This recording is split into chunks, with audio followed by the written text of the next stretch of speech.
어느 교회에서 있었던 일이라고 합니다. 그 해는 특별히 그럴 때가 있죠. 나이대로 한 분 한 분 돌아가시더래요. 그래가지고 이제 또 어느 권사님이 별세하셔서 장례식 이제 예식을 마치고 돌아오는 그 버스 안에서 어떤 권사님이 야, 금년은 참 이상하다. 어떻게 순서대로 이렇게 가시냐 그러면서 이번에 누구 차례지? 이러면서 막 두리번두리번 살펴본 거예요. 그러니까 옆에 보니까 제일 나이 많은 권사님이 계셨어요. 그 권사님은 아이고 권사님 차례네 이러니까 그 권사님이 손살을 치면 내 눈치 보지 말고 먼저 들어가 내가 양보할게 그랬더라고요. 예, 모든 사람이 죽는 건 정한 이치지만은 죽는 것을 별로 좋아하지 않는가 봅니다. 그러나 예수님 믿는 우리는 죽음을 두려워하지 않고 오히려 삶과 죽음 사이에 늘 평안함을 가지고 여기서나 거기서나 하나님 나라의 삶을 산다는 것을 늘 의식하고 믿음으로 꼭 살아내야 할 줄로 믿습니다. 진짜 믿는다면 오히려 먼저 가는 것을 행복해하고 김한란 박사처럼 내가 죽고 나거든 장송곡을 부르지 마라. 오히려 기뻐 찬양하는 찬송을 불러라. 그렇게 이야기한 것처럼 우리가 그런 마음으로 주님 앞에 서야 할 줄로 믿습니다. 오늘은 부활절이에요. 부활절은 해마다 이렇게 날짜가 다릅니다. 3월 22일부터 4월 25일 사이에 오는데 왜 날짜가 다른지 제가 말씀드릴게요. 사실 예수님의 태어나신 날을 우리가 정확히 몰라요. 마찬가지로 또 예수님이 부활하신 날도 정확히 알 수가 없어요. 하나님이 왜 그렇게 했는지 모르겠지만 성경도 원본이 없어요. 또 사본이에요. 사본을 계속 필사해서 내려온 것이 이게 그래서 사본이 여러 사본이 굉장히 많죠. 성경은 더 믿을만 하다는 게 사본이 굉장히 많은데 다 같은 것이거든요. 틀리지 않거든. 예? 그리고 또 법궤도 그 실제 이스라엘 그 당시에 있었던 그 법궤가 없어요. 예.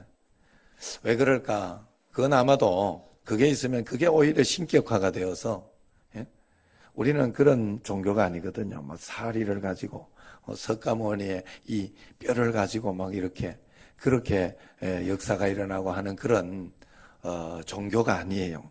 우리는 살아계신 주님과 함께 동행하고 믿음으로 사는 것이기 때문에 우리에게는 의미가 더 중요한 것입니다.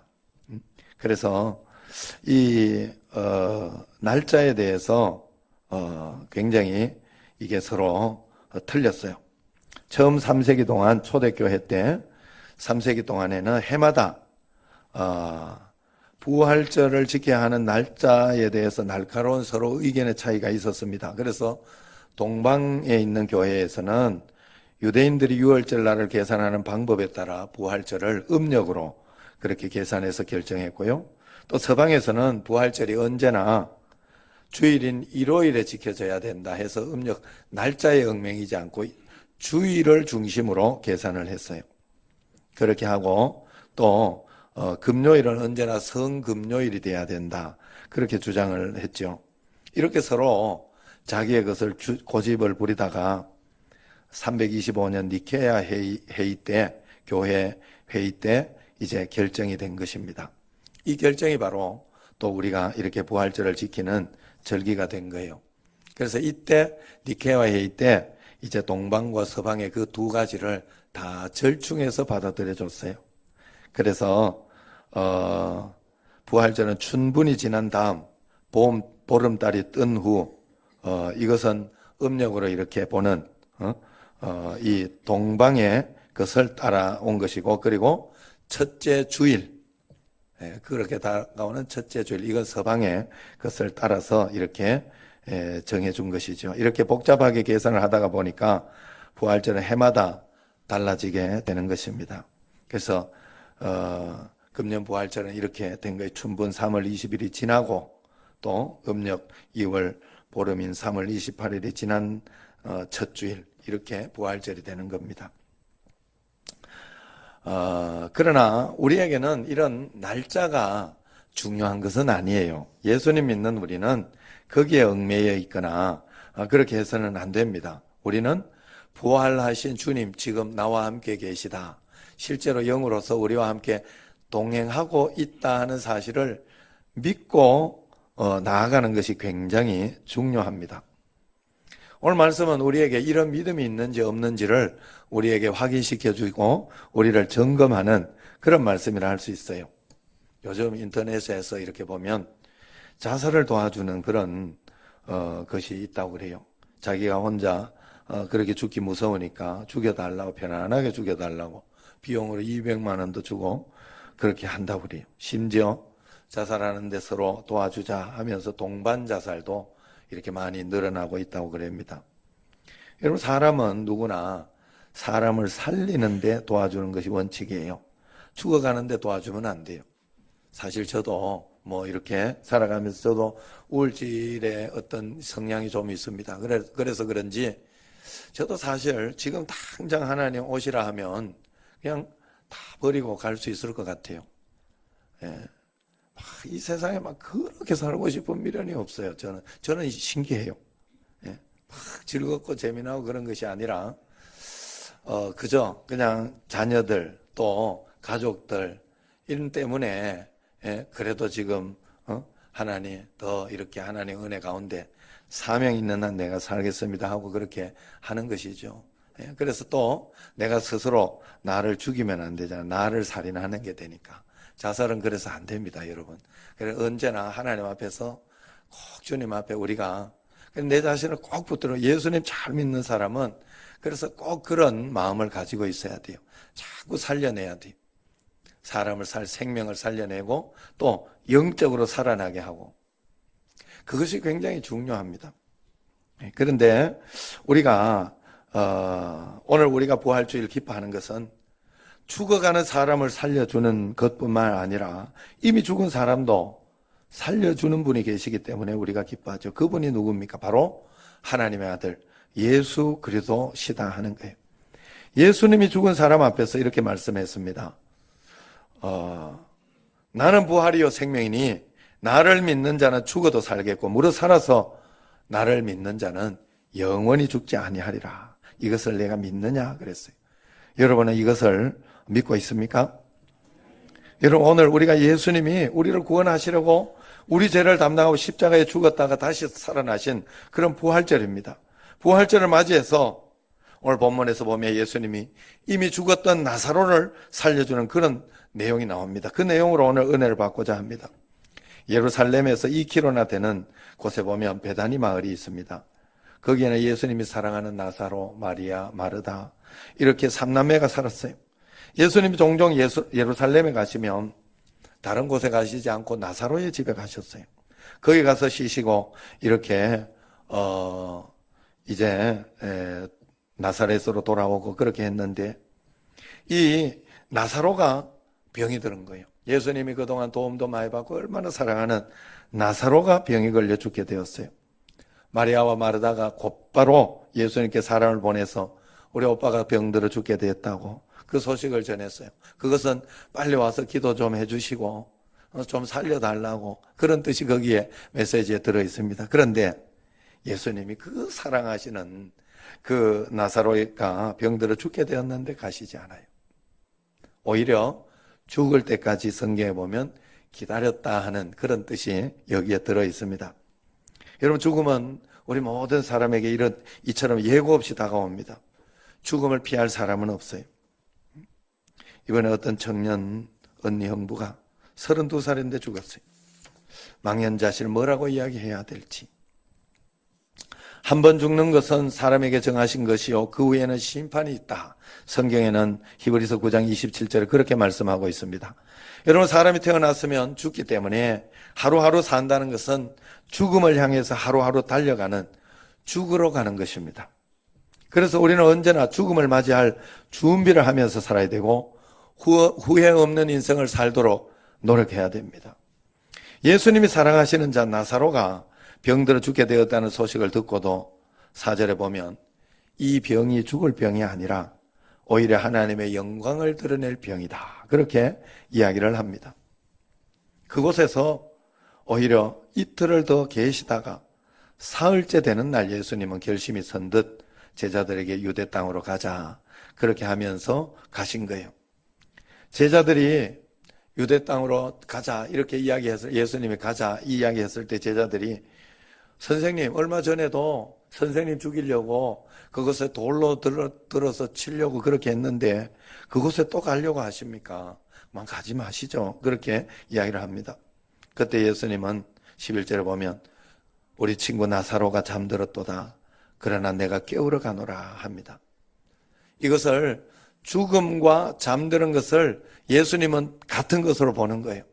예수님 안에서는 저 천국, 자, 예수님은 그런 눈으로 보는 거죠. 우리가 여기에 하나님 나라를 살고 있기 때문에 여러분 이 뱃속에 있는 아기와 이 배 밖에 있는 세계는 같은 세계예요.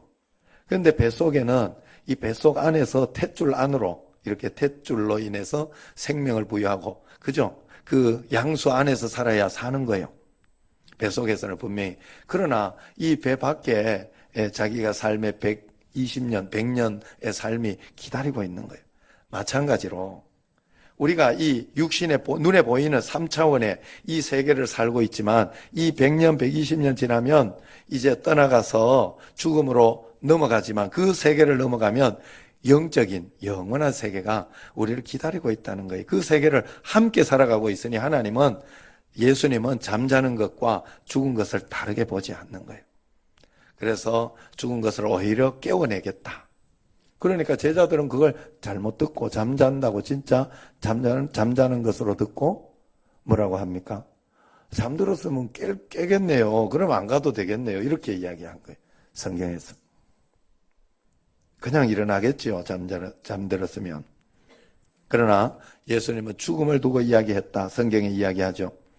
그래서 예수님은 나사로의 죽음을 통해서 사람의 생명이 하나님 손에 달려있다는 것을 보여주고 하나님의 영광을 나타내고 제자들 앞에서 자신이 하나님의 아들인 것을 믿게 하려는 뜻을 가지고 있다고 15절에 말씀하고 있어요. 내가 거기 있지 않은 것을 너희를 위하여 기뻐하노니 이는 너희로 믿게 하려 함이라 그랬어요. 여러분, 우리에게 고난이 일어나고 힘들고 고통스러운 것이 있을 때 우리가 믿음으로 주님 앞에 반응하고 주님 앞에 나아갈 때 하나님은 반드시 역사해서 역전의 일을 이길 수 있는 어떤 그런 것들을 주신다는 거예요. 그렇기 때문에 우리에게 고난은 오히려 우리로 하여금 믿게 하려 함이라. 하나님의 말씀대로 우리를 믿게 하려고 그런 거예요. 다른 제자들은 두려워서 유대 지방에 가기를 주저했지만 도마가 호기 있게 이야기, 우리도 주와 함께 죽으러 가자. 주님 돌 맞아 죽으면 우리도 죽으면 되지. 그러면서 따라가자. 그렇게 이야기한 게 거기에 나오죠.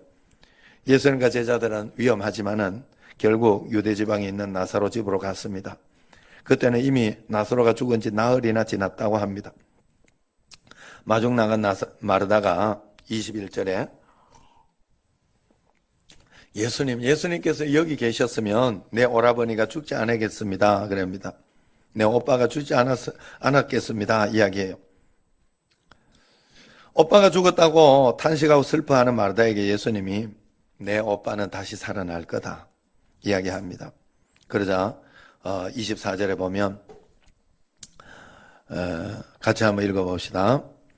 마르다가 이르되 마지막 날 부활 때에는 다시 살아날 줄을 내가 아나이다. 자, 부활을 내가 알고 있습니다. 그랬어요. 여러분, 많이 알고 있다고 믿는 거 아니에요. 이거 굉장히 중요해요. 우리가 오래 교회 다니다 보면 기독교 지식에 대해서 많이 알아요.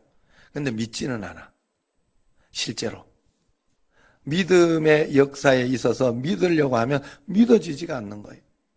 그래서 항상 인간 방법을 써요. 항상 인간적으로 판단하고 인간적으로 해석하고 인간적으로 내가 살아가게 돼 있어요. 반드시 그렇게 돼 있어요. 그래서 아는 것과 믿는 건 달라요. 그래서 예수님은 여기에서 믿는 것을 끌어내고 있습니다. 나는 부활이요 생명이니 나를 믿는 자는 죽어도 살겠고 무릇 살아서 나를 믿는 자는 영원히 죽지 아니하리니 이것을 네가 믿느냐? 그렇게 물었습니다. 네가 부활한다는 걸 아느냐?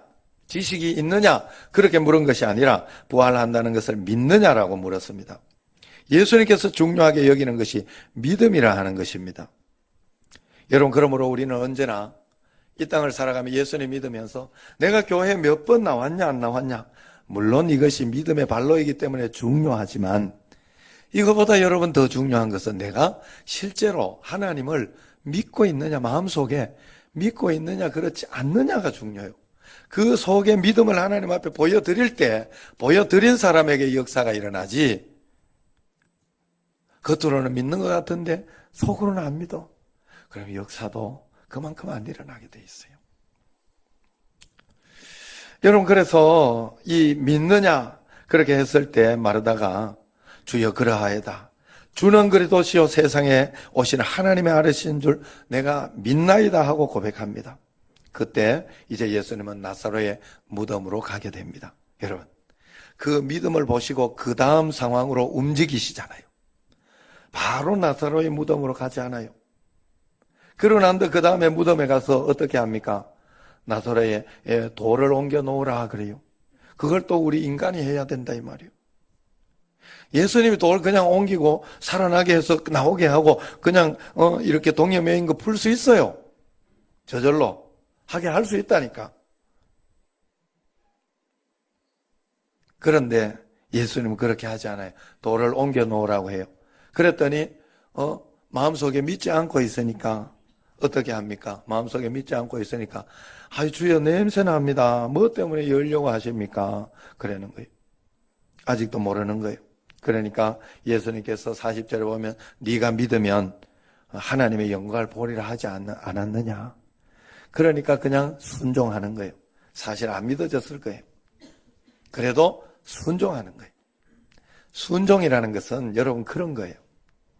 내가 다 믿어 순종하는 거 아니에요. 순종하다 보면 역사가 일어나고 그게 믿음의 발로예요.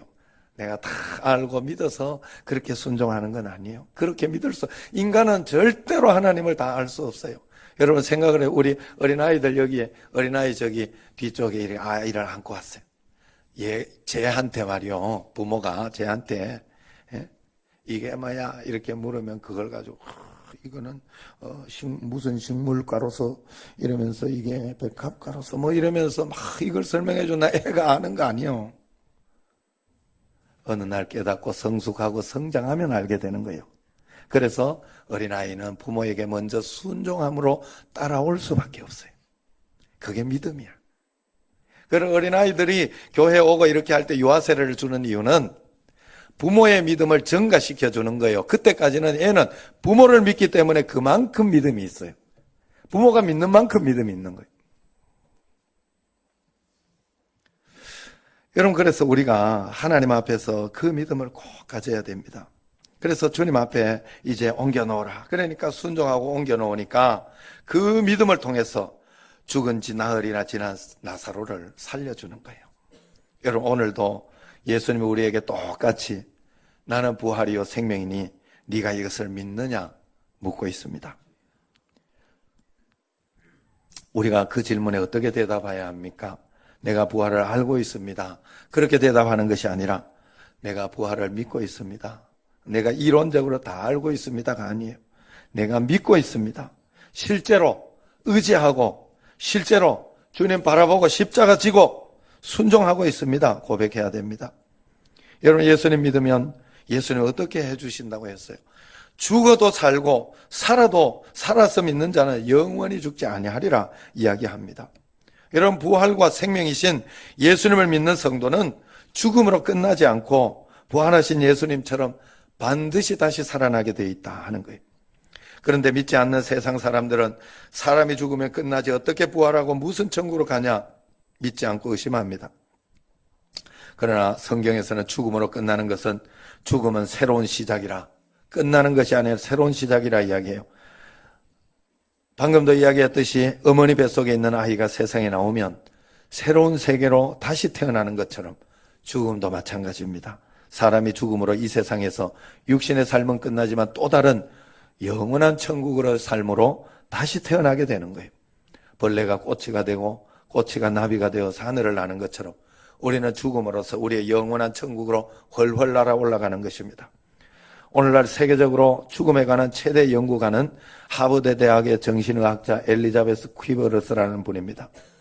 이 교수는 죽었다가 극적으로 살아난 사람들을 연구했어요. 죽음의 상태를 체험한 사람들의 의식 세계를 연구했는데 결론은 이렇습니다. 죽음 사람들 모두가 긴 터널을 통과하고 돌아왔다 그리. 한 부류의 사람들은 큰 고통을 경험하면서 통과했고 한 부류의 사람들은 환한 빛의 세계를 통과하고 그 빛의 세계를 경험한 사람들입니다. 그런데 죽음으로 끝나지 않고 돌아온 이 사람들에게 모든 사람들이 빛의 세계, 환한 세계를 경험한 사람은 절대로 돌아오고 싶지 않은 그런 것을 느꼈다고 그래요. 모든 사람들이. 그런데 고난과 고통 가운데 그 악한 것을 본 사람들은 여기 돌아와서 반드시 바르게 산다 그래요. 올바르게. 그래서 저 천국의 상급을 바라보고 다음 세계를 바라보면서 그렇게 산다는 거죠. 여러분, 우리가 주님 앞에 이 세상은 죽음으로 끝나지 않고 반드시 천국이 있고 부활이 있다는 사실을 꼭 믿으시기를 바랍니다.